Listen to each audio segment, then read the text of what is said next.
Hello and welcome to the Comedy Cellar's Live from America podcast. This is Hatem.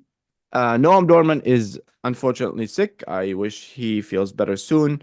But I have the one and only Andrew Heaton is here, and he's going to take Noam's Hello. place. Good to see you.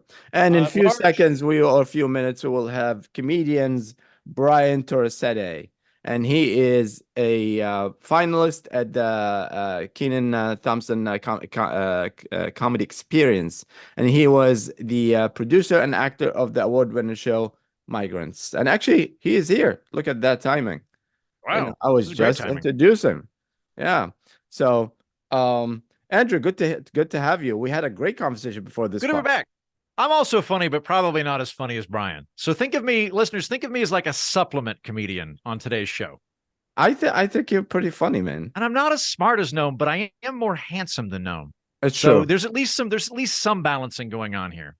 Sure, Bryan, perfect timing. I was just introducing you, said your credit, all that, and then you showed up. Thank you, man. I felt my ears were definitely burning, and it wasn't from a migrant setting them on fire. So Yeah. Yes. How are you, man? We're I'm just doing good. no, How are you guys? good, Where, good, good. where No, are I'm you? Are you in a sick. bank? It looks like you're in the vestibule of a bank or something. I just got out of a production. I'm actually currently just in a hostage situation. So this is Okay. actually a call for help. So if you guys don't You are mind, you are goddamn dedicated, man. This is a guy that respects commitments. yeah. That's right, man. I don't care if there's a gun to my You know face. what? I'm still You've gonna do inspired Bryan. comedy. Next time I take hostages, I'm going to let them do business calls. Like you've really, There you you've go. spoken to my heart. Thank you, man. I appreciate it. Oh, what's that? Oh, okay. I'm gonna die now. No. Yeah. You in the city, Bryan? Yeah. I'm in the city right now, man. So yeah, I was saying to our audience earlier, unfortunately, Noam is sick. He just called me. He won't be able to do it, but Andrew's gonna play the part of Noam. Um, Oh, but perfect. but we have very important topics. But before that, let's talk about. Do you guys care about Valentine's? Did you do anything special? Is I Valentine's had a, in other cultures? I don't know, Bryan. Do you have that Valentine's in? Oh, dude, yeah. I don't know if you know, but in Latin culture, you don't just do Valentine's Day for your spouse, you do it for your mom too. So it's such a weird thing where it's like I used to get like teddy bears and like chocolates, and then the cashier would be like, "Oh, is this for your girlfriend?" I'm like, "No, it's for my mom, man." Yeah, actually, we nice. we the same thing in the Middle East. But I was asking because Yeah. is it the same date? Because we have a different date. I think ours is in. I can't remember. It's been a while. I think it's in sometime in March as well. No, ours is definitely just for February. So it's like the Yeah. same day. Yeah. Uh, I had a great Valentine's Day. I don't normally like Valentine's Day because I usually spend it alone. I'm dating somebody, but also I kind of think it's a crock holiday, to be honest with you. Like, and I'm saying this as a guy regularly getting laid. I'm not bitter right now as I usually am. It seems like an unnecessary expenditure of time and money, and you got to go book reservation. So Abby and I and a couple other couples, we went and played shuffleboard, and then like I told my parents, and they were mystified that like I was acting older than them. And I was like, well, what you need to do is go just like suck face at a really cool club. Like you in your 70s need to go make out in front of teenagers. But yeah, we went and did that and then just kind of walked around. It was nice. Oh, that's cool. That's cool. Yeah, Yeah, it very is. cool, man. It is a interesting holidays because it's I mean I don't know if it's a holiday but an event because it's a lot of people look at it like like you said if they're in a relationship it's like oh my God and if they're not if they let me rephrase it if they're in a new relationship then it's spicy but it's if you've been with somebody for a Yes. while you'll be like oh fuck. I do I enough think that just to not get divorced. That's really it. the dumbest holiday, in my opinion, is New Year's Eve. Like I enjoy it, but it's always a little bit of a letdown. Like it's you're gonna watch a ball drop in from Times Square, but you're gonna do it over your TV unless you're some kind of psycho that wants to stand out there with astronaut underwear. And if the holiday didn't exist, like if it had never happened, and I was like, hey Bryan Hatem, do you want to come over to my house? We're gonna get fucked up. We're gonna get fucked up, and then I'm gonna flip the Down. page over on a calendar. You'd be like, this is the dumbest fucking holiday I've ever heard of. I'm not going to do this. I'm not going to binge drink with you to flip over a page on a calendar. I actually you had me at fucked up, so I'm in. I actually disagree with you, Andrew, because I think it's a good holiday. I know it's all most of the time it's a letdown, and I think that's the purpose. Because you start the year with a letdown, it's kind of like the universe telling you is nothing good is gonna happen. Okay, like Laura, you have a big party, nobody showed up, so just this is Yeah. how the year is gonna be. So be like that. Maybe so. I was talking to somebody the other day that was like, I thought he had the most brilliant insight on life, where he's like, don't shoot for happy, shoot for pretty good. That was his whole thing, is like, don't shoot for 9 out of 10, shoot for 7 out of 10. Like, and like, I was like, there might be something to that, because you're not going to be 9 out of 10 all the time, but you might be able to be 7, and then maybe the 9 will surprise you. I mean, You we know, do that in relationships, right? No, no, I hope my wife doesn't see that. yeah. And Kurt Metzger, the comedian, he have this brilliant joke is like, that's why it's called Settle Down. It doesn't call Reaching for the Stars. Yeah. So yeah. So let's talk about our main topic today, immigration, the migrants and all the things going on in New York City. So New York City historically been, sanctuary city forever. And then the Yep. numbers start to come in like recently, like other cities and other states will be like, okay, so you're not against that, like we send you everybody. And then the mayor is losing his mind, and then there's a couple of incidents that happened. You know, I'm sure they focus on that because it's migrants and it's news. But there's a couple that attacked the cops. We saw that video, obviously. And then one of the kids was arrested a couple of days ago, also in Macy's. So let's start with that. Let's go with Bryan first. What do you think of this whole situation happening right now? Well, I mean, it's cool that, these migrants are really assimilating to the US so much by also hating NYPD, which is pretty cool. So it's like everyone's like, these people need to assimilate. I'm like, as far as I'm concerned, jumping over turnstiles, shoplifting. I'm like, this sounds like my fellow New Yorkers, man. These guys came ready. Yeah. But So yeah. I mean, I think obviously when you get like a bunch of people and they're in a tough situation, you're going to always get people that act out. But obviously, I think each political side is like running with the narrative that they want, which is always going to happen. I mean, it happens with anything. But I think overall, I mean, it's a situation that has really led to, I think, empathy being stretched on both sides. And I think it's kind of interesting how you're seeing Mayor Adams react from being like, when he was running, he was like, we're here to help everyone. Everyone's a New Yorker. And then after a while, he's like, guys, this is going to crush the city. And then Yeah. now he's just to the point now where he's just like, Obama, could you just send us billions of dollars? Like, it's just the narrative that has kind of stretched. But I don't think there's an easy solution because like once people get here, it's like, how do you just push them aside? It's like, you can't. So you got to find a way. Like, this is something that has happened. Yeah. You've had the sanctuary city. The Texas governor was like literally called your bluff, and then now you're having to work through it. So it's kind of a good point. I mean, it really does kind of show what like the border states have been dealing with in New York. And the thing that sucks though is that there are people who are getting caught in the crosshairs, but that's with anything political now. It's like there's always going to be people caught in the crosshairs.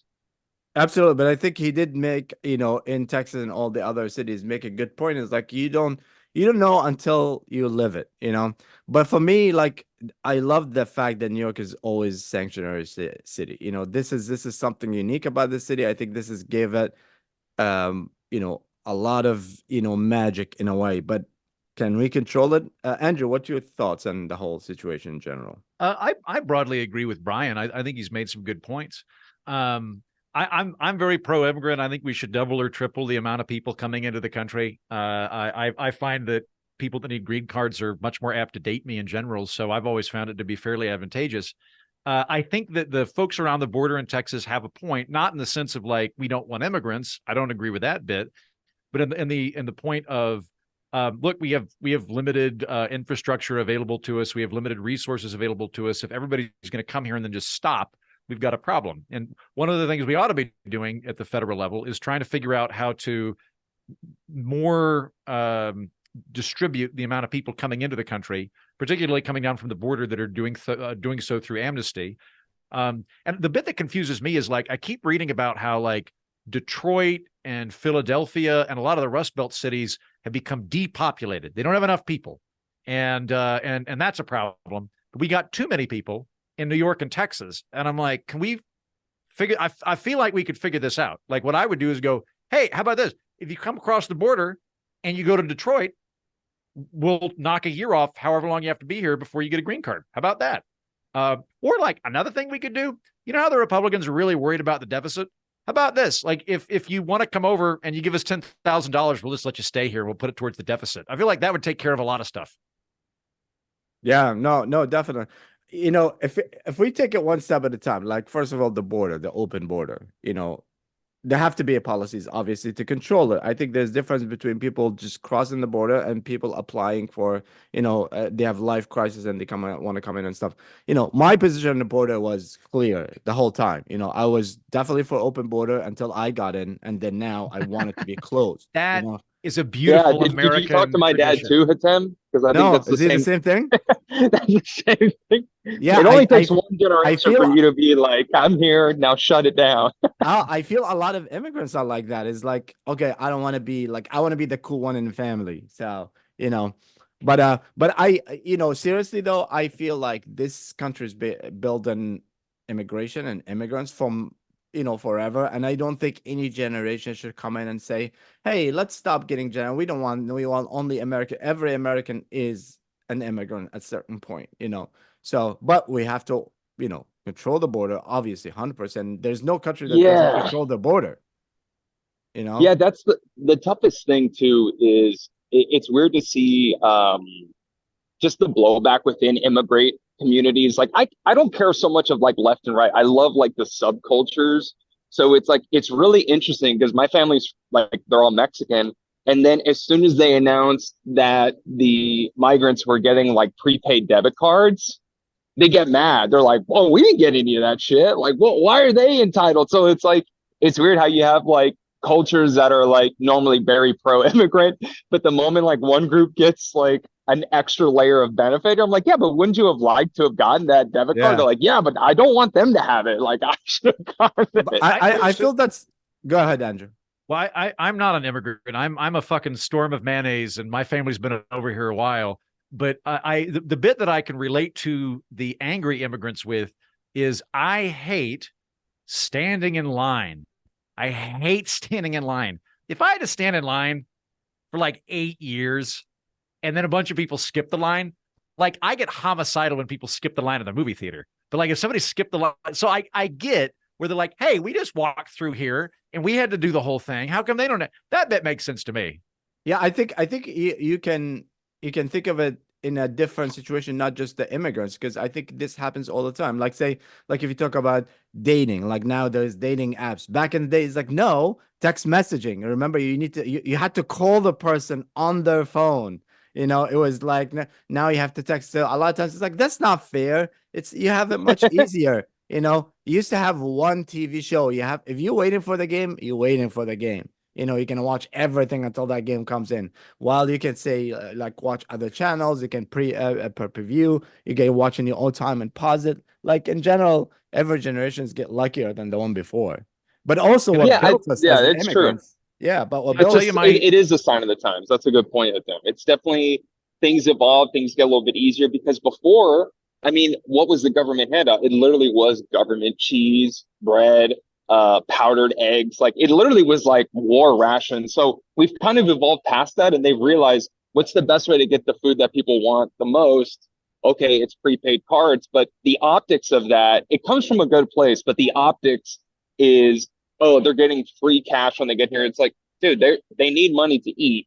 We can't get the resources to bring in trucks and then put tables and distribute the food. It's easier to print a plastic card and be like, hey, use this to go buy the food that you need to survive. Yeah. But the optics is what people think. Yeah. I think people are getting mad about the wrong stuff too, in that, so you're, you know, you're a recent immigrant. You were not given these affinity or these programs. New people are getting them, and you feel like you've been cheated. get mad at the people that are benefiting from crony capitalist bullshit. That's where your tax dollars are really going. That's the stuff that you should be mad about. Is like we give like $7 billion a year to sugar subsidies in Florida in defiance of God's will. God never wanted Americans to grow sugar. We're not a good country for growing sugar, not sugarcane anyway. We give $7 billion to one family, the Castro family in Florida. Like, those are the guys you should be mad at.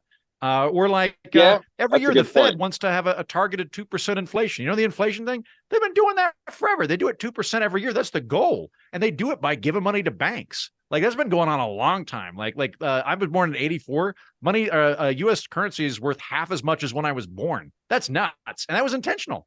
So like, that's the stuff I'd get mad about first. And I think, go ahead. Go ahead. No, go ahead. No, I was going to change the topic. So if you have a thought on that, say. Wait, I got one more. Yeah. Here's the Heaton plan for immigration. Anybody can move to America if they open up an ethnic restaurant. I think this is a great plan. I'm here in Texas, and like, no one gets mad at small mom and pop Mexican restaurants. Everybody gets excited about that. No one's mad. I love other cultures' foods. There's stuff called kunefe. You all had kunefe from Turkish foods? Yeah. Great stuff. No, I have not.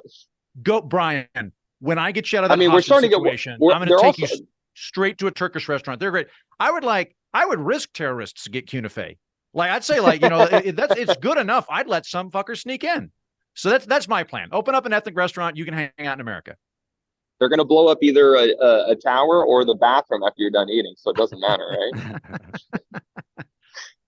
right?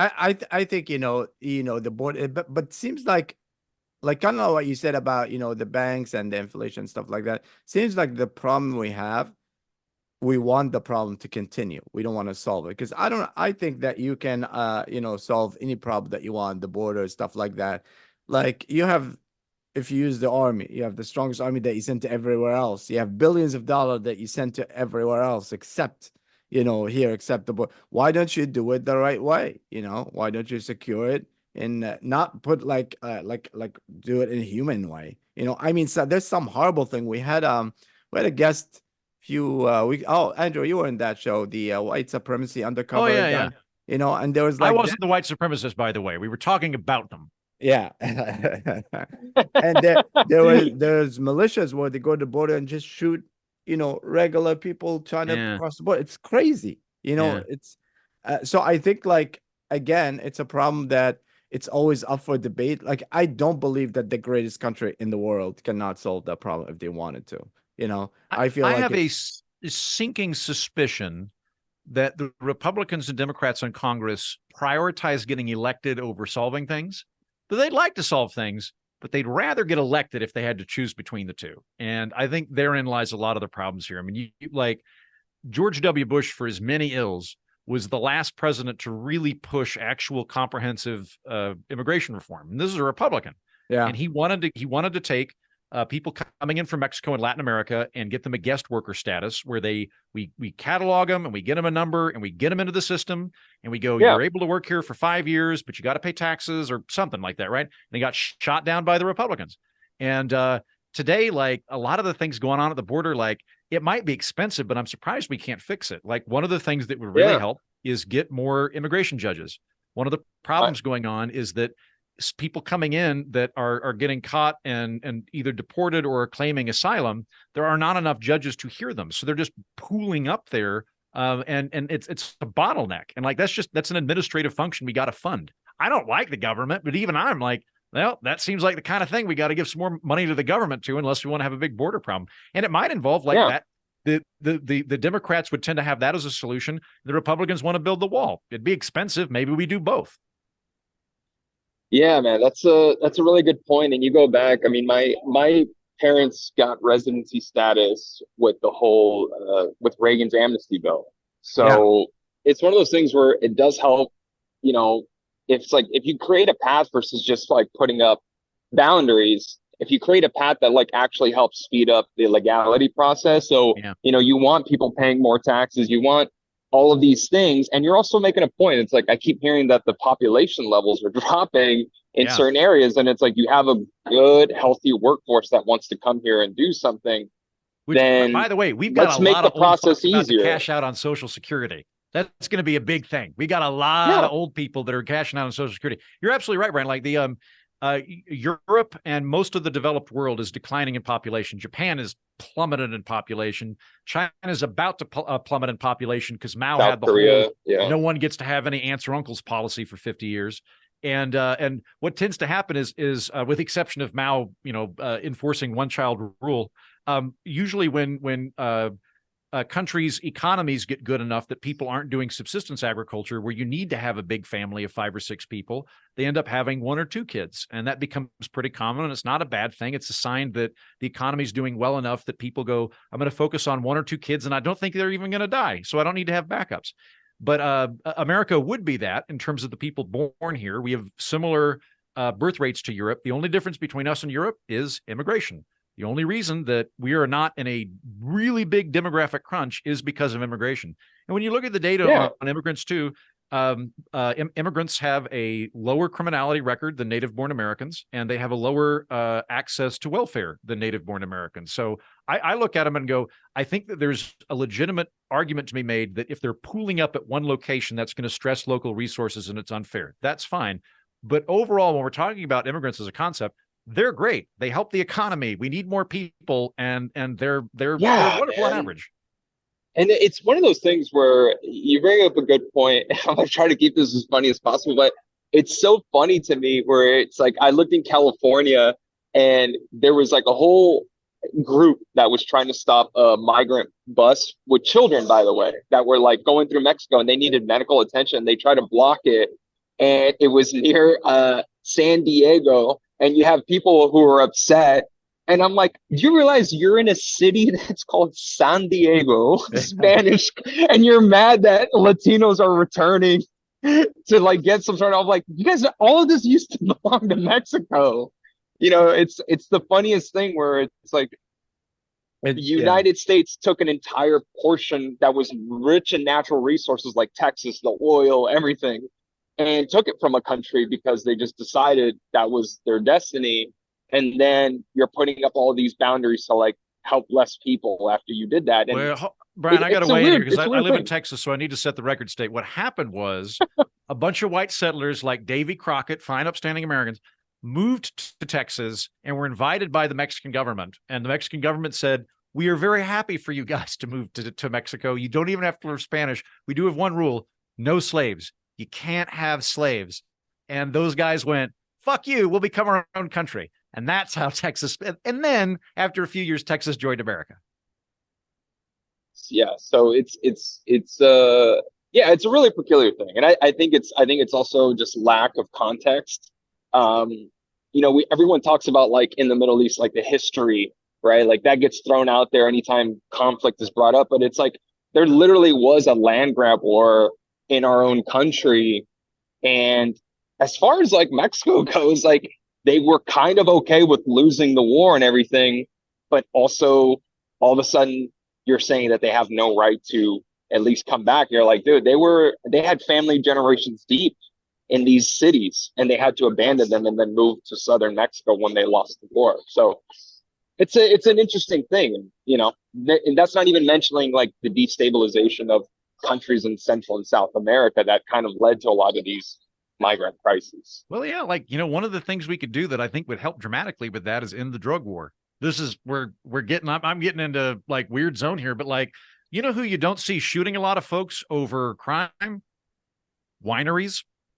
Wineries are legal. You don't see like wine going for $800 a bottle at the gas station. Not the wineries I've been to.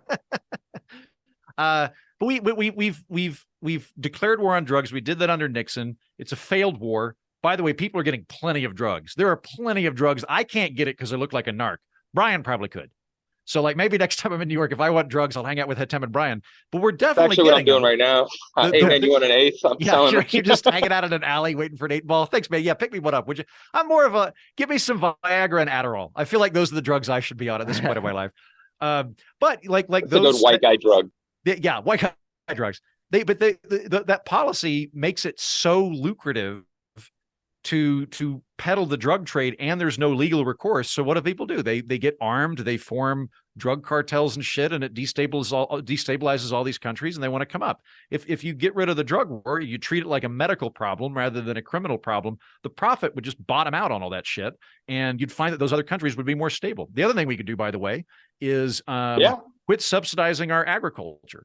Have a free market in agriculture, as opposed to subsidizing sugar and shit. Because what we do is, in these poor Latin American countries, the only thing they can compete with us on is labor. They've got cheap labor and they can undersell us on labor, and that's the only thing they can do. And what we do is we get subsidies from other taxpayers and we give it to those guys to make our stuff cost less at the grocery store, and then it ends up pushing out their agricultural sector. We can import their stuff cheaper than we're doing it on ourselves, and that would allow them to actually have livings. But as it is, they can't compete, so they come in here and end up working as migrants, picking fruit for us.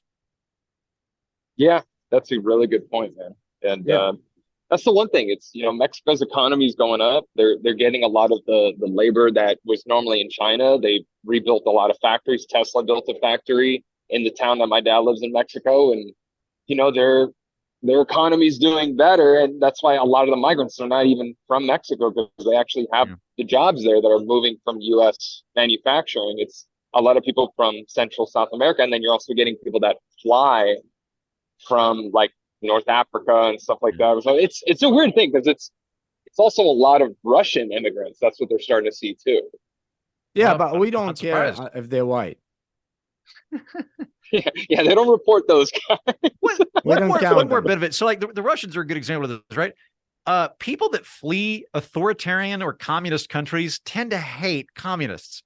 Like, this is one of the great things about Florida, is all the Cubans that came up from Florida hate communism. So I'm like, if you don't like communism, bring in immigrants from communist countries, because they hate the communists too. Yeah. But I think Bryan said a great point, is like, they focus a lot on just the border with Mexico, while there's other borders everywhere flying in, coming in, like anything that, even though like the flying in part, you can control more, where they have to land, you have to give them a visa, you have to, there's a lot more control. So there's a more, organized in that way. You can expect certain numbers, you can know where they're going, where they're landing, stuff like that. But versus coming from border in large numbers, and but that's the thing. So do you think New York is gonna, what New York should do? I mean, we solved the problem already, the three of us are geniuses, so but but what do you think New York is gonna do? Because like there's right now kind of solution needed. There's big numbers here, and I think it could be used, these force, in a good way, but also we only see the incidents that the media cover. And like I said, I'm from the Middle East, so I know exactly when media covers certain specific incident and don't cover something else, so that's what sells. That's what people want to see, So what's the solution for New York City? If you care, Andrew, I know you're in Texas, all good. Mm-hmm. I mean, one of the great things about New York City is all the interesting food. It seems to me Heaton's Everybody Opens Up an Ethnic Restaurant plan's a pretty good one. You guys have a lot of unused corporate space right now, don't you? From the pandemic, like a bunch of the businesses moved out, turn them into restaurants, bring in more immigrants. But not everybody's gonna be able to do that. But I mean, like the sanctuary, they have like shelters now. You heard about the curfew thing? They want to get what is the worst? Can you imagine if you come into the US and you have curfew from 11 p.m. to 6 a.m.? Like, what the fuck is this? You're in New York City and you have curfew? This is the worst thing you could do. Is that for migrant shelters or homeless shelters, or both? I don't know about homeless shelters. Definitely about the 20 or 30 migrant shelters that, enforce that rule recently. I think it's the ones in the Upper West Side. So they put in a curfew, and if they catch you outside your curfew, you don't get your fruit roll up the next day. I think that's the policy. I think you have to go to timeout. I think that's the policy. I can kind of get it. So when I was in Oklahoma, I was volunteering with the homeless community there, and so I knew a lot of the homeless guys and like would run into them and stuff and hang out, and like one of the homeless shelters there had a curfew in place, and it was irritating because you had to be there, I think, by like 7 or 8 p.m. or they wouldn't let you in.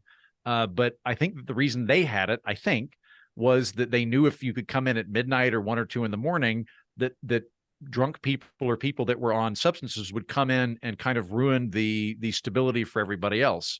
Kind of in the same way, like nobody thinks about this, but with homeless shelters, like a big problem is they won't let in dogs. So homeless people that have dogs just won't go into the homeless shelters, which makes total sense. But we need to have like charities in place to take care of the dogs for them.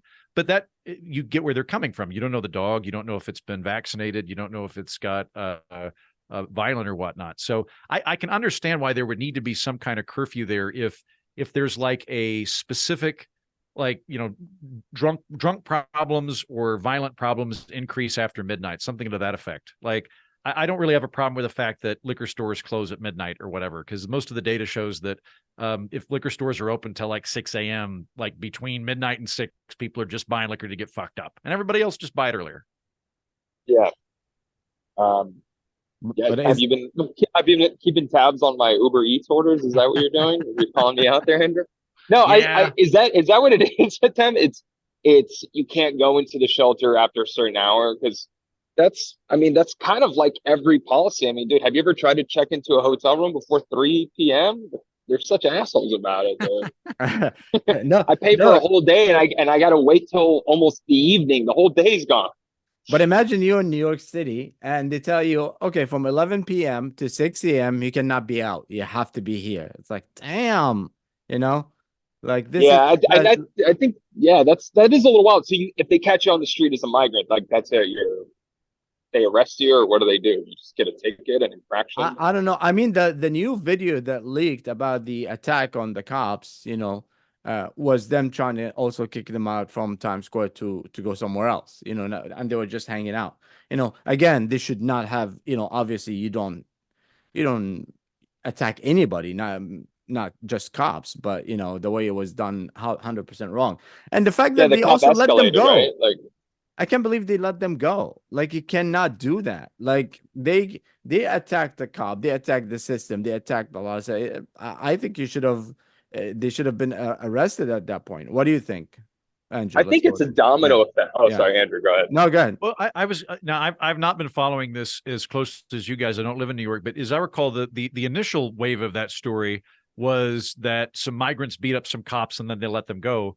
But the new development is on the police cam that they told the guys to leave, and then one of the guys said something snarky in Spanish, and then they like roughed him up, and then they got attacked. Yeah. So like it but was it's still not okay. Yeah, but at the same time though, like, why were the cops roughing up a guy that just said something snarky? Like, that's fucked up too. Like, I don't want cops abusing people because they feel like their respect has been besmirched. Yeah, it was definitely not like a clear-cut case. There definitely was like the cops escalating a bit. I think it's a domino effect though, because like the same year they shipped the migrants is the same year you basically had that no cash bail, you know, policy go into effect. And I think that really just set up a domino effect to where you do have people that are here who weren't planning on being here. I mean, a lot of them probably thought they were going to just stay in Texas. And then now they're thrown in a place that's like a concrete jungle and it gets below freezing at night. So they're going to be testy. But then also you should suffer consequences. I mean, I actually am more against the no bail policy than any of the migration, because if you do have people acting out, you want them to be in jail. Like, I've been attacked in New York and you're like, I don't want that guy out on the street. I got attacked because I was trying to defend a woman who was getting attacked.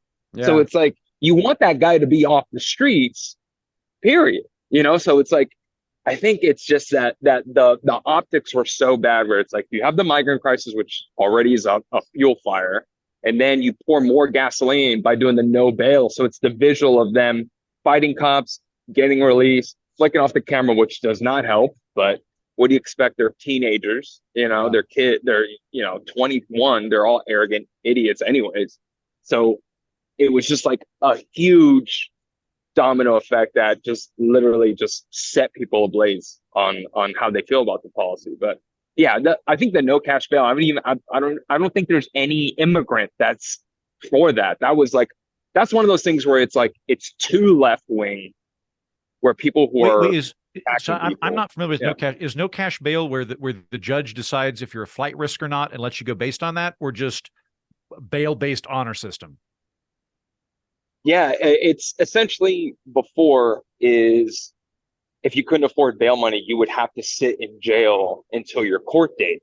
Right. But now, if you're from lower income status, uh, or don't have the money for bail, then they'll say, okay, just come back for your court date, and they let you go right away. Which, in hindsight, again, it comes from a good place because you don't want poor people sitting in jail for a misdemeanor. But I think we should make an exception for like anything violent crime, not because an old lady forgot to pay a traffic infraction. She got pulled over on the BQE. It's getting Yeah. arrested, I think we should make specific examples.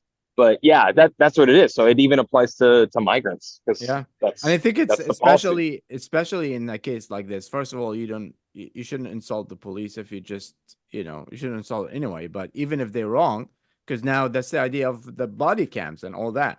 It's going to be Yeah, released. It's going to be, but these kids, they are obviously, kids and they angry and they're like teenagers and stuff like that. But it's not a good representation of, I see a lot of immigrants that come in and it's like, they need the work, they need to be here, like maybe they have nothing to lose but the rest of the people do. So I think yeah, for both sides, these guys should have been arrested, should have been sent a clear message, and should have been deported. Even like it's yeah. just like, you Face don't want to face be here, don't be. consequences. Yeah. Okay, Yeah, I've got okay. I think I can bring this all together because it was wrong of the migrants to try to beat up the cops or to beat up the cops, but it was wrong of the cops to rough up that first guy. So here's what we do: we deport everybody except the guy the cops roughed up. He gets to become a cop. Everybody wins. yeah. I think that works, man. Yeah. I Yeah, want no, that. but I think the fact that New York City should remain a sanctuary city is crucial, because I don't know who was it. Was it Nikki Haley, or I don't know who said like they want to cancel the sanctuary cities? I don't know if they can. Can they do that? I think they should put it up to a vote. I'll tell you Yeah. that. Why not let the citizens vote if they want a sanctuary city or not? I mean, I think that's a good policy. It's like, why not just make everything democratic? I know you like vote in the politician you want, but that's like a citywide policy that affects everybody. And if the city wants it, they want it. And if they don't, they don't. I think that's a real, that's something that I think a lot of people would, really prioritize in their voting if it was left to the people. Yeah, I'm not too bothered by it. I mean, as I understand it, the way sanctuary city works is basically the government of the city is saying this is just not a thing that we're going to bother with or enforce. We're going to focus on violent crime. So if the feds are worried about it, the feds are welcome to send in federal law enforcement officers to take care of this because it's federal law.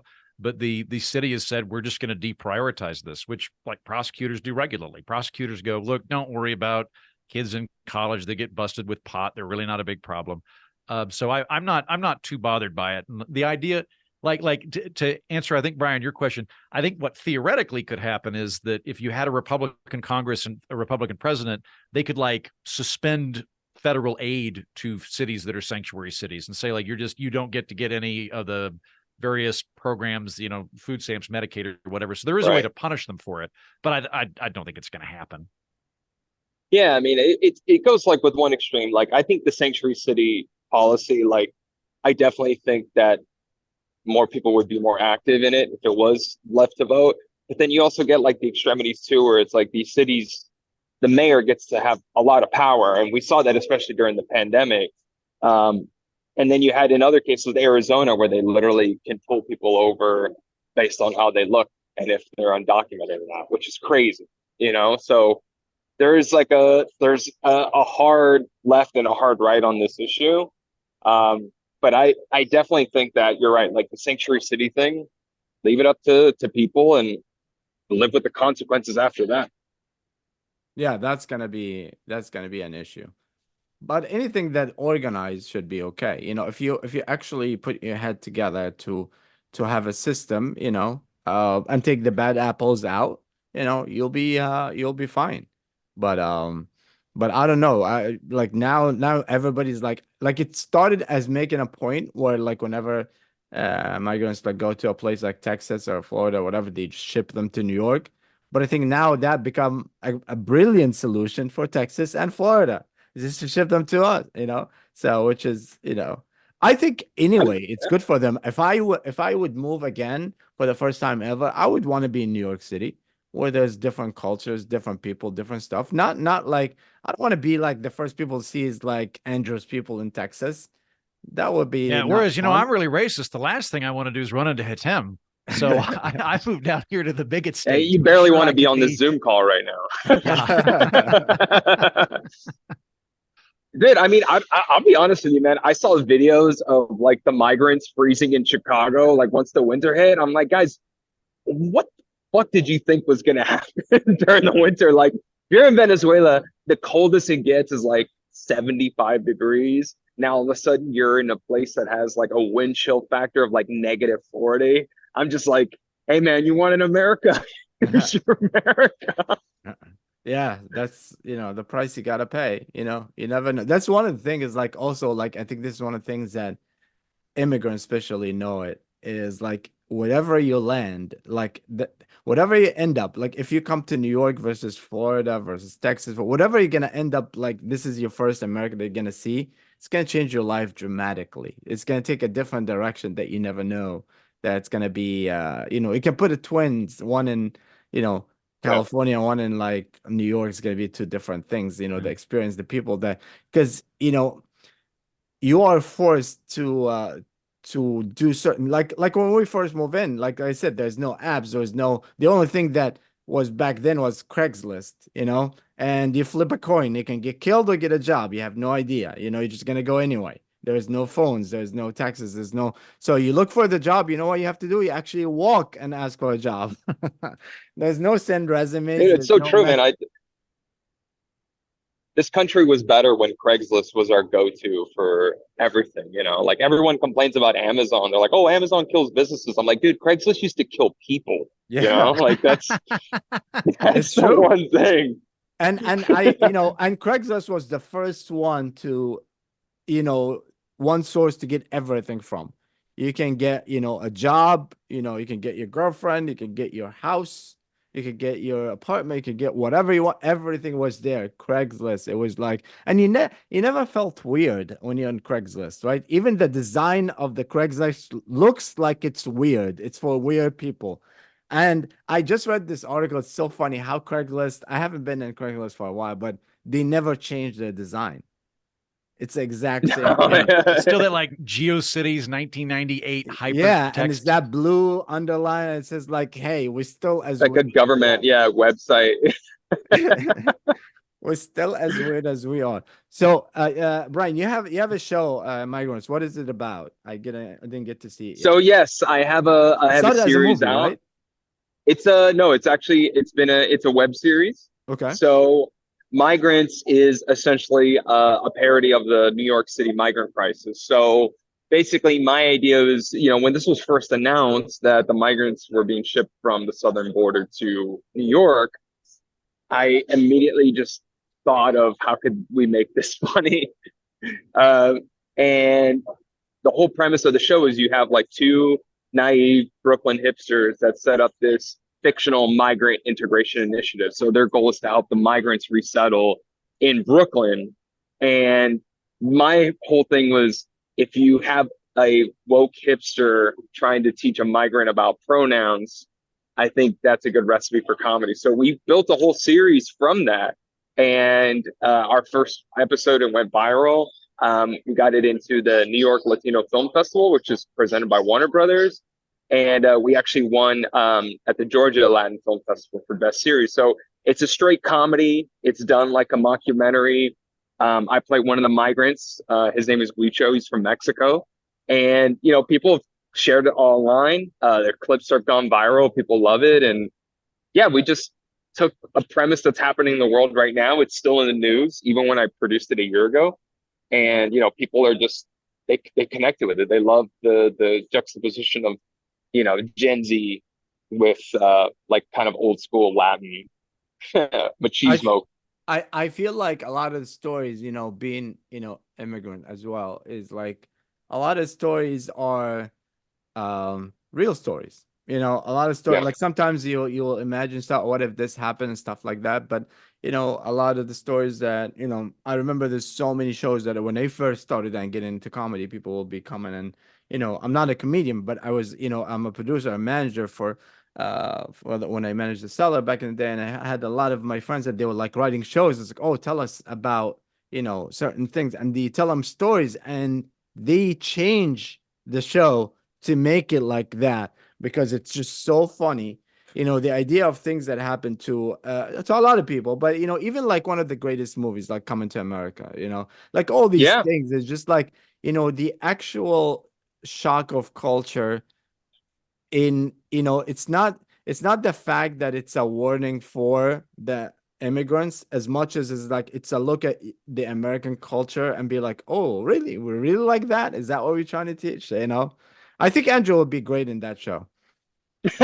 I think, you know what? I think that'd be great fun all around. Like, I think that'd be fun showing immigrants around the country, trying to integrate them. I'm a friendly dude. Like, Oh yeah. in other They would eat you up contexts, I think alive, that'd be Andrew. great fun for like Amish people doing Rumspringa. I think Yeah. I'm the exact level of fun for Amish people doing Rumspringa. So if there's any Amish kids listening to this right now, I'm going to be the guy that can like get you boozed up, but not really get you in trouble. Kind of Yeah. like a colorful uncle. But I do like when you mix two cultures of two level of income together in one. I remember in the Chappelle show when he did that clip about Fear Factor. Do you remember that? Chappelle was playing a homeless guy, and in Yeah, the Fear crackhead. Factor, yeah, in Fear Factor, you eat like shitty stuff, and you eat like insects, and you eat like and everybody's like disgusted, and he's Yeah. like the homeless guy, he's already eating before they even start. And it's like, oh, Yeah. you have to start. Wait, but that's the truth, is like not everybody in the same level, not everybody in the same mindset. So it's good to it's good reflection for us. And if we want, I think if we want to be a good example, if we want to be a good culture, we don't want to, like, if somebody commit a crime like the guys that hit the cop, I don't think we show that we are a great culture by letting them go.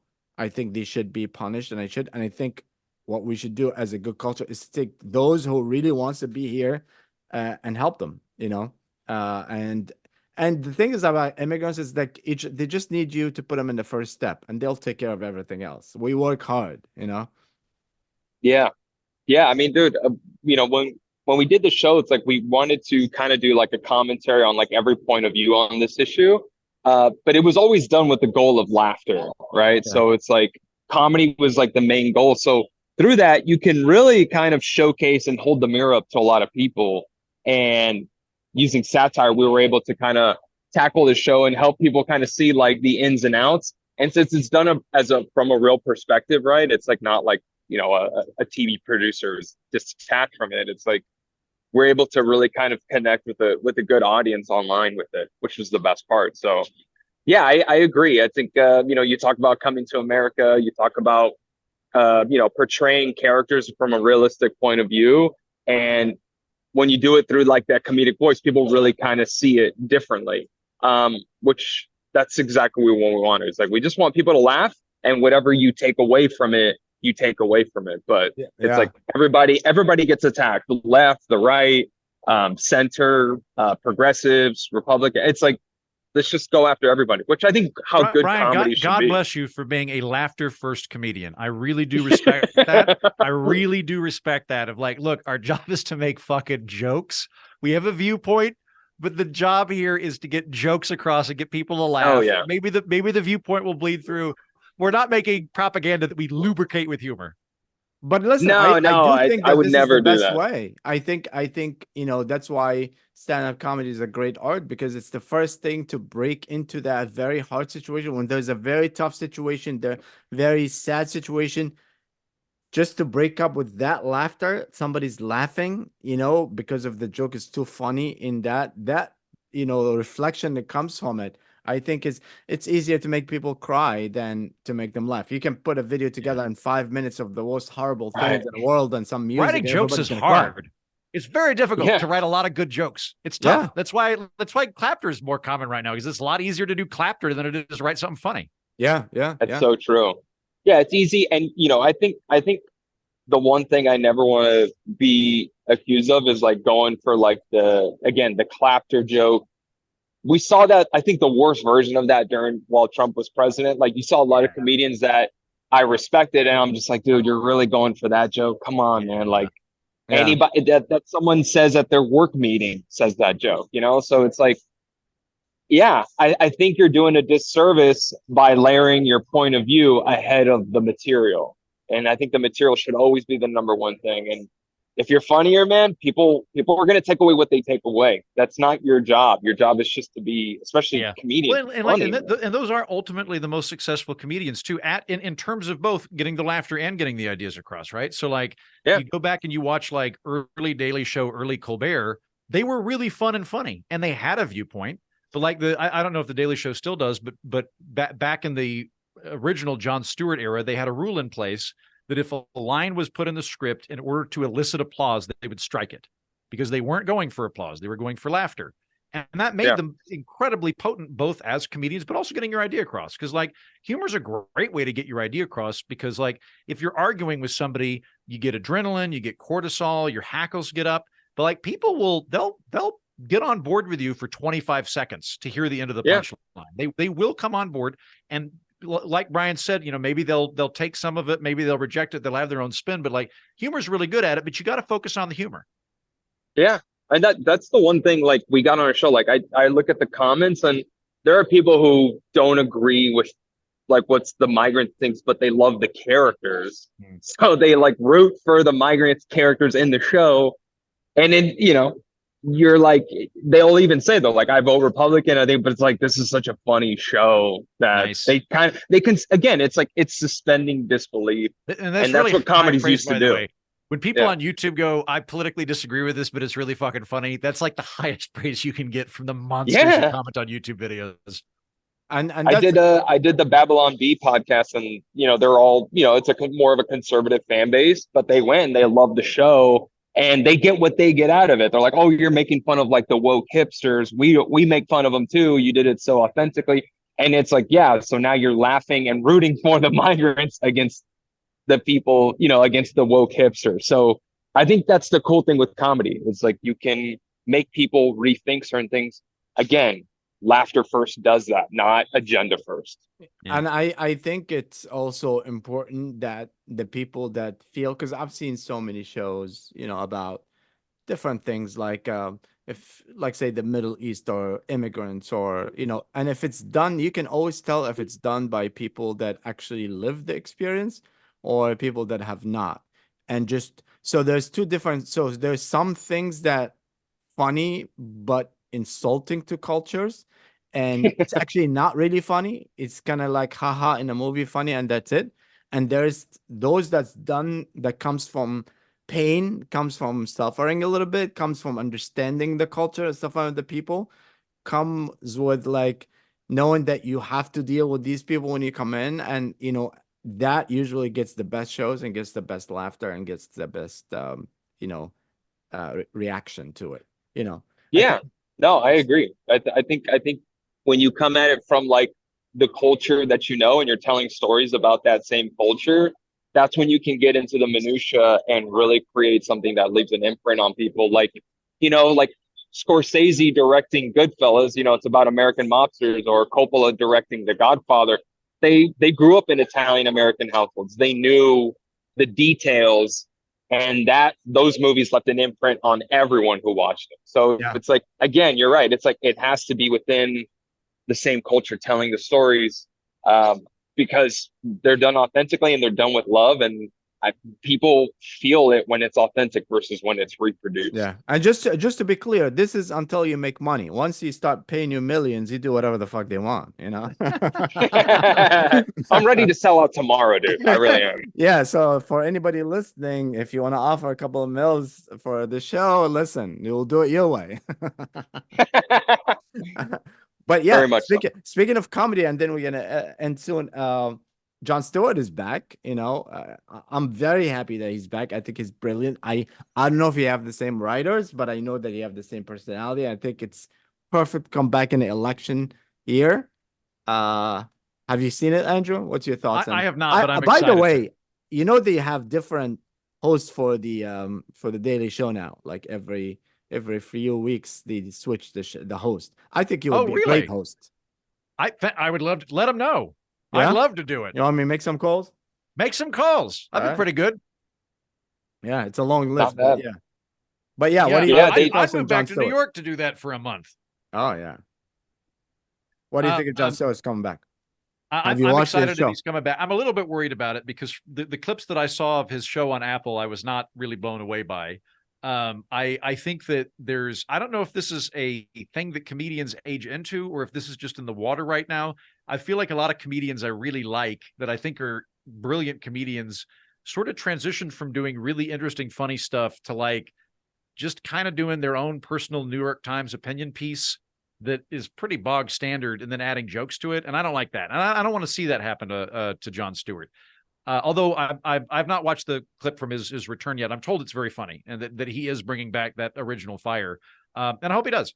I don't what I don't want to do is I don't want it to turn into Jon Stewart just doing like an angry, serious piece, and then they slop some jokes on top for all of the reasons that we previously talked about of laughter first.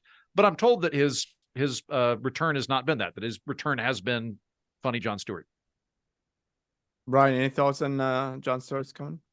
Yeah, it's so there's two things. I thought he left on such a high note, that it's almost like when Jordan came back to play for the Wizards.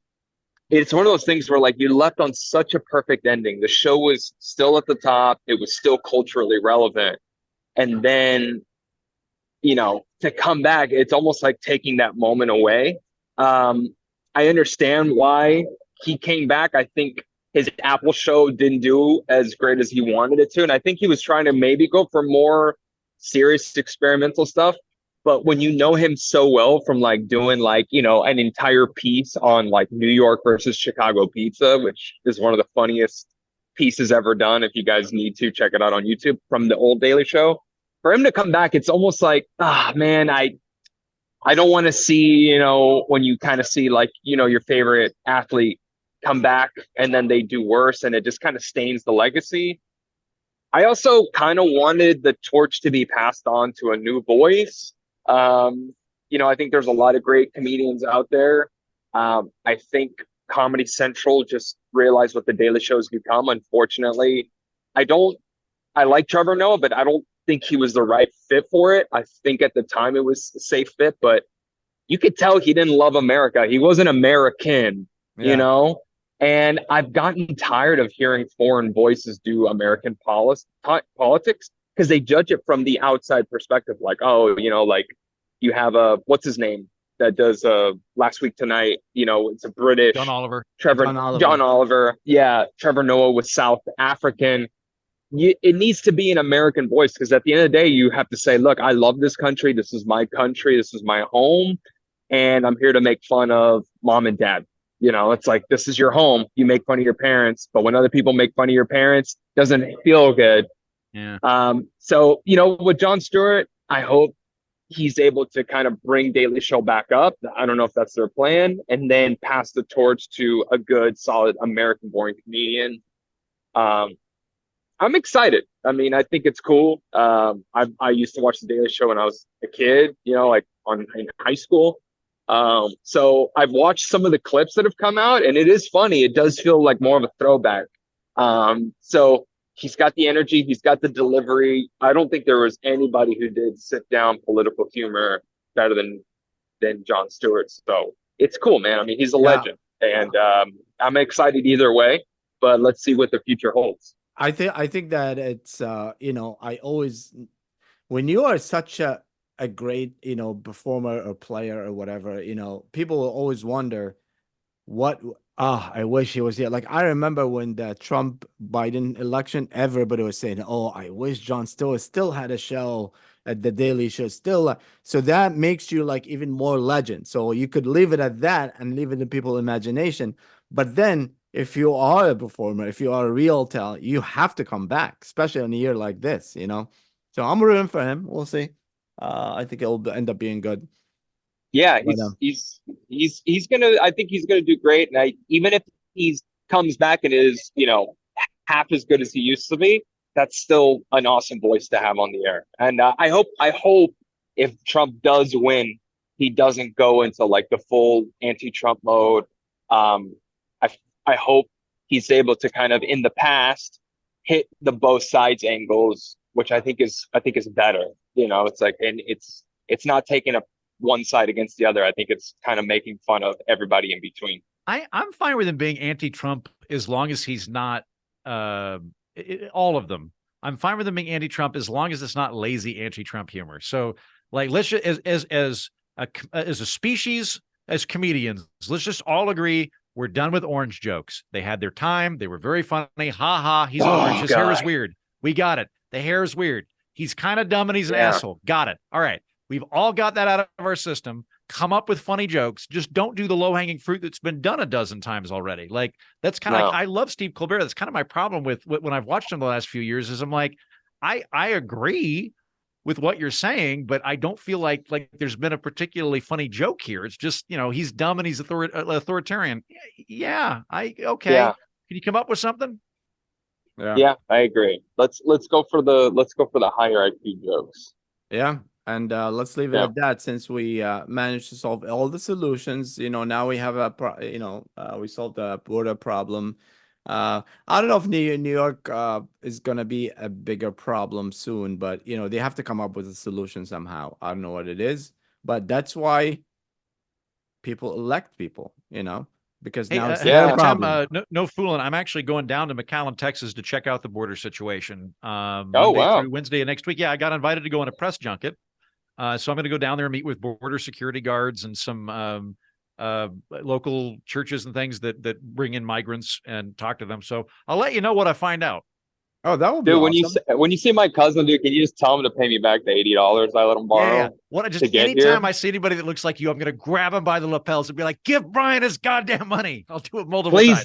Please. How far is the border from you? About 5 hours driving. Okay. Yeah. And then it's just to give an idea, because I still don't get it. You can just walk by, there's no actual real border. Well, you've never been to a border town at them? Huh? I think you've never been to a border town? Where you are. So there are parts of the border in Texas or maybe Arizona where it's desert that you can see for 40 miles. And so they don't have any physical boundaries there. They just have the occasional surveillance camera because they can get out there. I think when it's around population centers like El Paso or Monterey, places like that, they have a fairly extensive wall. How effective it is, I don't know. Back when they were debating building, the capital T, capital W wall, PJ O'Rourke said, "Look, this is $1 billion subsidy to Mexican ladder companies. It's not going to do anything." So I don't know how effective it is, but it's not just like an unregulated border all the way around. That said, though, Hatem, this is a cute thing for you. Along the Canadian border, there's one part of Minnesota that's like a little peninsula in the Great Lakes that dips down a little bit. So, from a political standpoint, it's an island, because if you're an American living in that community, you're south of that border, you're in America. But to get to the grocery store, you have to go through Canada. But we have such a good relationship, thank God, with the Canadians, that what they do is they drive to the border, they get out of their car. There's no Canadians at the border, but there's a phone. And they pick up their phone and go, "Hi, it's me, Bert from America. Can I come in?" And they go, "Permission to enter, Bert. Please stamp your passport." And they stamp their own passports. And then they drive to the grocery store. Then they come back and they're like, "I'm back." And they're like, "Okay, hit your exit visa." And they stamp and leave. And I'm like, that's adorable. Oh, that's so funny. I wish the whole world like that. And Bryan, someday when we get to Star Trek, it'll be like that. That would be awesome. To answer a question, Bryan, no, I have not been to a border city. Why would I go to a border city? You know what happened if I go to a border city? They're like, "Which way did you come? This way?" You're missing. I was like, "Just saying, man, you're missing out on some great entertainment that involves a young lady and a donkey." That's all I'm saying. So that's why I'm going. That was the thing when I got invited to this press junket. I was like, "Is there a donkey show?" And they were like, "Just come." And I was like, "I'll go either way. Maybe it'll happen." You know what's funny though is the Americans that go to buy prescription medication into Mexico and then come back. Dude, that's the one thing. It's like any people that live on a border, they all get their dental work done, like cavities filled in Mexico, cheaper. And they go. Also, you can buy cool shit. Like I was down in the Yucatan a couple of years ago. Just I did some comedy in the Yucatan, and I was down there and went into some pill store, And they were like, of course they were like, Viagra, and I was like, nah, Yeah. I get it, but no. No, you're like, I'm stocked up, dude. But I got some, like, yeah, I'm well ahead of you. Thank you. No, I was like, I guess I'll get antibiotics in case the grid falls apart or something. This is like my moment of being a prepper started in Mexico. But you can, like, yeah, you get antibiotics and then like other shit that's like really regulated here. Like I'm trying to, like, because I'm in Texas, I texted a bunch of my lady buddies and was like, do you want birth control pills? Like, I don't know if we've outlawed that or not yet. You want me to pick you up some birth control pills? That's great. Oh, dude, yeah, they'll. If you would have stuck around longer, man, they would have started offering you, 8 balls, everything. It's just, what are you in the market for? Mm-hmm. Yeah. No, then I have to make a stop there one day. Andrew, you should film it. You know what? I probably should. I won't be able to put a crew together or anything like that. I'm going to bring my recording equipment for audio stuff, but I might as well do some of that on camera and like put it up to a company on YouTube or something. It's a good idea. Yeah. No, definitely. Well, guys, this has been fun. Thank you so much for doing this. If you have any questions, any comment, you can email us at livefromamericA@comedycellar.com. And Andrew, you want to share your information where people can find you, watch your shows and all that? Yeah. So for all the listeners that have fallen in love with me, first, congratulations on falling in love with me. Good call. Bryan's a lot better looking. But you've looked through Bryan's charisma, talent, and visage to me, whatever it is I offer. And if you want more of me, you can find me on a program called The Political Orphanage. So-called because I don't particularly like the Democratic Party or the Republican Party, but I have a lot of friends in both, so I'm just trying to figure shit out. So if that sounds like you, check out The Political Orphanage. And Bryan? Andrew, I've fallen in love with you. So thanks, Bryan. I'm going to McAllen, Texas for 2 things: to pick up my cousins and hang out with you. So nice. I'll see you there. No, you guys can follow me. Thanks again, Hatem, Andrew, for having me on. This is such a blast. It's so cool to be able to talk about the shit that matters in the world once in a while. And you guys can find me on Instagram at BTD Jokes, and you can also find my web series Migrants. Just go to YouTube, type in Migrants Comedy. If you just type in Migrants, it's just a lot of depressing videos. So type in comedy. Funny. Unless you've got a real sick sense of humor, it won't be as funny. Yeah. But yes, check me out, Bryan Torresdey on Instagram. I post stuff all the time, comedy shows, comedy clips, sketches, what have you. I appreciate you and guys. the show is definitely funny. I recommend watching both Andrew and Bryan. Well, guys, thank you so much. We'll feel better for Noam, and I'll see you next week. Thank you.